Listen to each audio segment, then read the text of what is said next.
Hello everyone, welcome back. We're going to be talking about diatonic harmony, harmonized scales or chord scales, and some modal concepts today as well. This was going to be a follow-up video to the rhythm changes video that I just did because we were doing walking bass lines with chords at the end of that video, and I realized that we need to talk about chord scales if it's something that you're not familiar with to be able to effectively play some of those bass line ideas. So we're going to start with just the formula for a major scale very quickly if you don't know it. So the formula for a major scale is whole, whole, half between the third and the fourth, and then whole, half between the seventh and the eighth, or the eighth being the same as the first note again. So let's do this in B flat because we were just doing that in rhythm changes, first fret, fifth string. The first note is not an interval by itself, so one common mistake is people will go whole, half, whole, and it's not a major scale at that point. So you have to play the first note. The interval is the distance between the first and the second note. So you have to say the first interval when you play the second note. So we have whole, half, whole, half.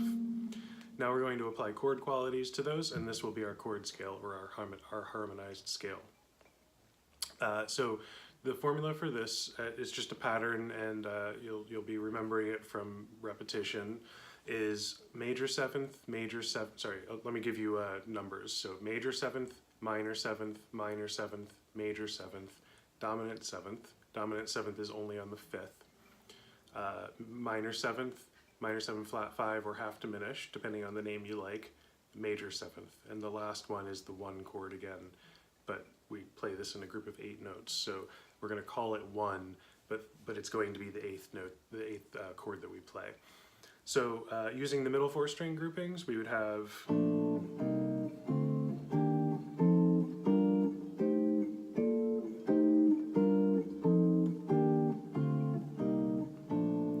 and you'll just want to practice that in any key. It doesn't matter if you go all the way up to the highest part of the scale. Just go up as far as your guitar will let you, or as far as it's comfortable. For example, if I was doing this in F with these chord voicings,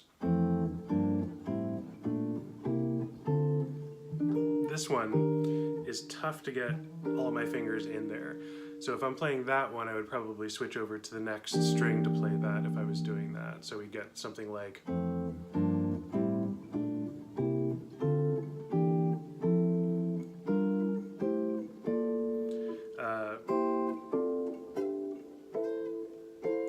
the idea is that when it gets high enough up, we want to practice those, but there's going to be some voicings that just don't work higher up.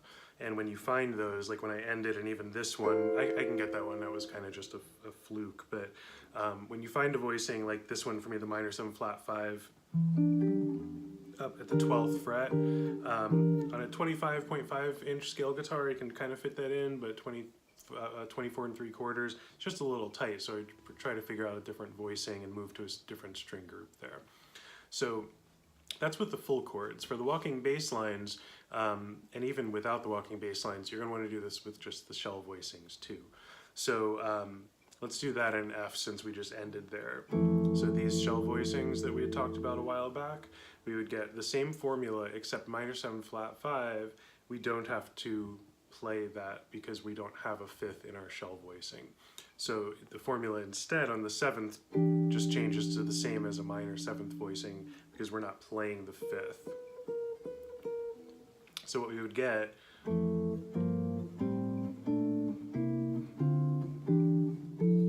is that. And that's, I think, what I was using in that walking bass line example and rhythm changes is those voicings, are those voicings. And you would want to do those again on other strings, this set of shell voicings as well.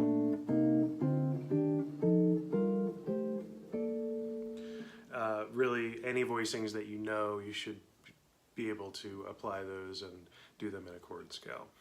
So now the next thing is that to be able to apply them in an actual song, we're not always going to start off one. So we have to understand what chord corresponds to what scale degree, theoretically.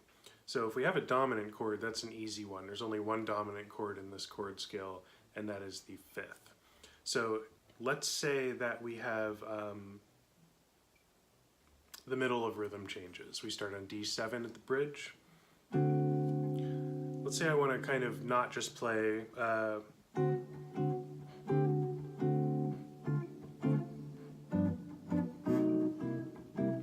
just one chord. If I want to comp in other chords but still have it be over the D7, we can use our chord scales to let us do that. So, and in a group, by the way, I wouldn't be playing the roots and everything. This is just for an example. So if we have just D7 and this is a dominant chord, we're thinking of this as a tonal center, like we're using D7 and that's the chord we're thinking of. But the seventh chord is the fifth of a chord scale, so we can add other chords by going up or down by thinking of this as starting on the fifth. So if this were the fifth, remember we had major seventh, minor seventh, major seventh, dominant seventh, then that means after dominant seventh we have minor seventh flat 5, major seventh if we continue and loop through to 1 again, and then minor seventh on 2, which is the same as 9, minor seventh on 10, which is the same as 3, and so on. So let's say instead if we have like 1, 2, 3, 4.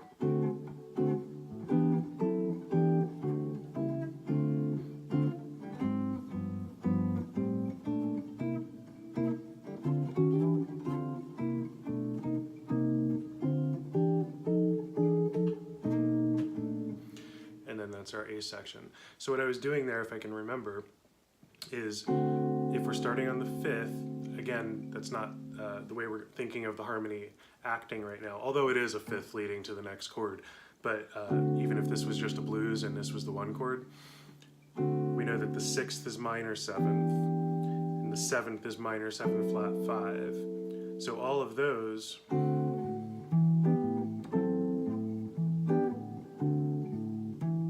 all fit into that tonal center. And then I think when I went to the G, it was the same idea. If this is the fifth, then the sixth is minor seventh, chromatic passing tone, and then we don't need to play the flat 5 here because it's a shell voicing. And then what did I do for C? Something like that. And then when I went to C minor 7, I think I went something like that. And I started here just because that's where I ended up. This is a good example of I knew that I didn't want to go up this high in the neck to play those chords because it's a little darker sounding and I just wasn't sure if my fingers would fit. So I ended up switching. If this is so going back for a second, this is C minor 7. This creates a problem for us because we know that the 6th degree is minor 7, we know the 3rd degree is minor 7, and we know the 2nd degree is minor 7 in our chord scale. So how do we know what starting point we are dealing with? If I thought of the, let's say the 3rd, let's say incorrectly I thought C minor 7 was the 3rd, then that means that I would have played and then the F7. I like dissonant stuff and I like, weird sounding stuff, I guess. But in terms of learning these things, we want to have a kind of fairly strict idea of knowing what we're playing to train our ears. So if I did that and played this as the 3rd, and maybe if I went down too, remember this is the sound of our 2-5-1. If I went, it's not going to sound like the right key that we're playing in. So the reason I know this is because one, I've played the tune a lot, but in the context of the song, we know that this is a 2-5-1 chord progression. Back to the A section with B flat major. So if we know that's a 2-5-1, then we know we're starting from 2 on C minor. The only one that you can be guaranteed with in terms of where you're starting is the dominant 7th, because the 5th is the only place in the chord scale that has a dominant chord. So in that case, then I knew this was 2, and I knew minor 7 for 3, major 7th for 4, and then I'm at the 5 chord. Let's use another one with 2 chord, and which one are we using? Let's say that if we were playing alone together. So we're in D minor, and the question is, what minor are we talking about if we're using a chord scale? Usually, and this is not strict, if you're soloing, you can treat it like Dorian, you can play melodic minor, you can do whatever you want to. But we're talking about standardizing chords and letting our ears hear tonal centers. So if you have a 2-5-1 and we're thinking of the chords, we're thinking of the relative minor, we're thinking of starting on the 6th. If we're talking about a tune in a minor key that has diatonic harmony surrounding it, like 2 5s and things like that, then that one chord is functioning from the 6th or the relative major. And let me show you what I mean by that. So in Alone Together, we have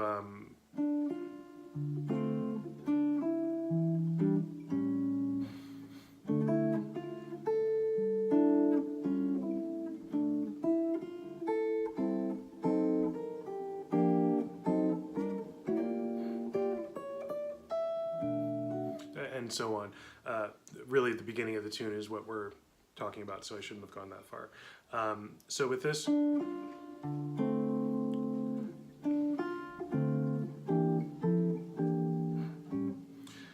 if it was the 6th, then we'd have the 6th being minor, the 7th being minor 7 flat 5, the 1 being major 7. And we can see how that fits into the chord progression of a 2-5-1, because the 2 of a minor 1 chord is half diminished. It's minor 7 flat 5. The reason for that is that the 1 chord is based off the 6th of the major key. It's the relative minor.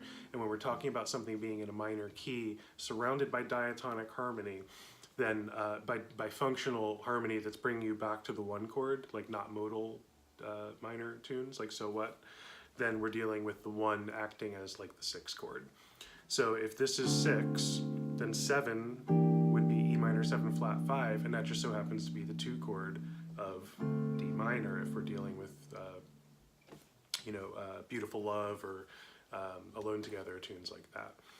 So for comping for that, let's see, how could I do this by myself without like bass? So let's just use that same example. For D minor, I could play D minor and then the 2-5-1. If I have this D, then just kind of keep that in your ear. Let me try to keep it actually at the same.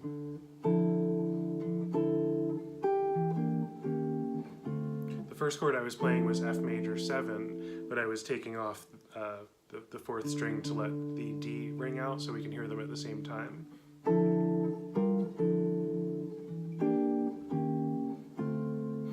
So I'm playing F major 7th, G minor 7th, which is the 2 of F major 7th again, which is the 1 chord of F major, and then the 2-5 where it belongs.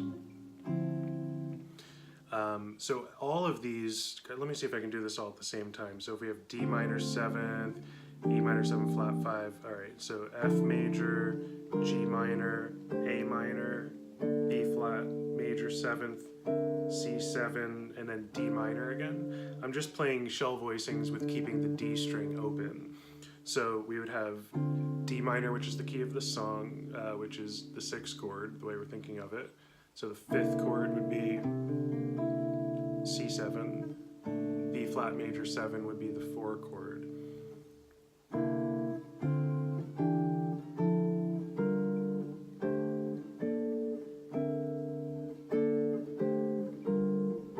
Sorry. And this is, I'm using the D in there just to show that all of those fit very well with that D minor harmony. And all that we're doing is thinking, what's the tonal center? The 1 chord is D minor, it's surrounded by a 2 and a 5, so we know that minor chord is really coming from the 6th of a major scale, the relative minor position, and all of those chords fit in with it. Let's say once we get to that part of the song, maybe if we don't want to just play G minor,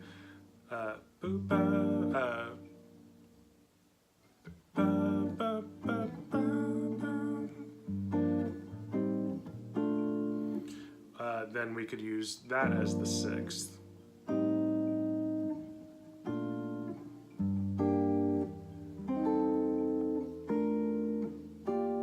Harmonizing that, G minor. minor 7th with the melody, A minor 7 flat 5 with the melody note, B flat major with the melody note, and then just harmonizing G minor again up at the top. This is kind of random, I'm sorry it's jumping around, but the idea is just that if we're dealing with a minor resolution, then it's not usually going to be the 3. The 3 is based off the Phrygian mode, and really the 3 chord of a 3-6-2-5, of course, is a good place to use to figure out, okay, I need to base this chord scale off the 3rd. But if we're dealing with a resolution point of a minor chord or a song that's in a minor key, then we're going to be dealing with either the functional diatonic world of, like, it's based off the 6th, the relative minor, and really if you see the minor 2-5 around that one chord, then you know that it's going to be the case that that's going to be happening there. So a case where it wouldn't be happening is if we were playing like Impressions or So What or a modal tune, then we have D minor. But we know, I mean, just kind of from experience or just from experimenting, if we don't know the tune already, that this is based off of the Dorian mode. So when we have like the comping for that,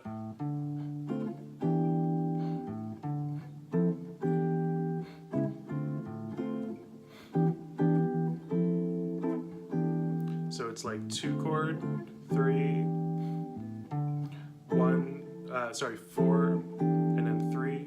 So if this is the 2 chord, we would not be going, because the soloist is going to be playing that 6th as knowing it's a Dorian tune. So the distinction there, or 2, 1, 2, 3, 4 chord. So all of these, and that's, let's see, I can't sing it. Or, so built into the song, now that I'm actually thinking about it, it does do that comping pattern. It's not, it's,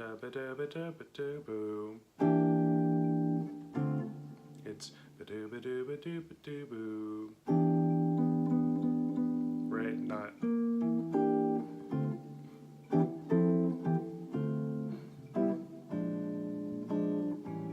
That sound brings us back to Alone Together, Beautiful Love types of sounds. As soon as we get that 5 chord that brings us back to the 1 chord, the minor 1 chord, then we get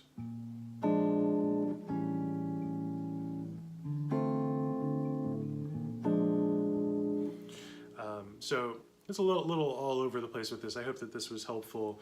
I mean, the main purpose of it was to talk about the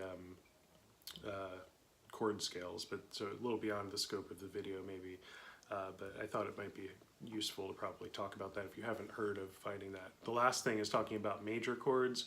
Obviously, if you have a major chord, it can be off the 1 or the 4. The easiest way to think of that is that if you're playing a tune and it's in a major key, then you know the 1 chord is based off the 1. There's not as much ambiguity about that as the minor chords. So this has been going on for a while, so I'm going to wrap it up. There is one more thing to talk about, but I'll make a separate video, and it's how to build a minor chord scale or a major 6 chord scale using diminished chords to go in between each inversion of the chord that you know. If we had like F minor, we would have that's a nice one too, but this is almost 20 minutes already, so sorry for the length, and again, hope it's useful. If you're interested in this stuff, please subscribe, and if you have any specific requests for things, leave a comment. I'm happy to do whatever. I'm just kind of trying to think of things to fill in holes either in my previous videos or things that beginner intermediate players are usually asking about or would benefit from. So have a good day or evening, and I'll see you next time. Have fun practicing. Bye-bye.